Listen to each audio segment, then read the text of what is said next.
Welcome to JH. Today we're looking at Visium Max, a supplement that claims to naturally support your eye health using the usual herbal suspects like bilberry, ginkgo, and grapeseed. It promises clarity and long-term wellness, which sounds lovely if you're the type of person who still believes in the tooth fairy.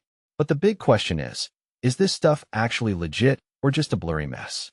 Let's start with the reviews. Over on Amazon, Visium Max is rocking a stellar 1.6-star rating, which is impressively bad. Most users reported zero improvement in their vision, with many accurately describing it as a total waste of money.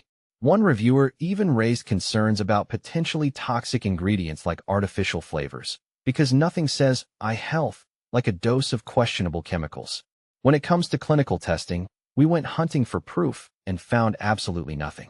There are no official studies and no solid evidence to back up any of their grand claims, which is a massive red flag. The company also loves to shout about being FDA registered and GMP certified, but they curiously forgot to provide any actual verification. It's a bold marketing strategy to claim government backing while providing the same amount of proof I have for being a secret billionaire. Without proper documentation, these claims are about as reliable as a weather forecast in a hurricane. The red flags only get weirder when you look at their website.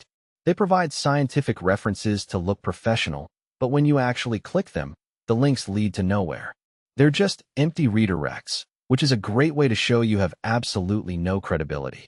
To top it all off, a quick reverse image search revealed that their product photos were just copied from the internet.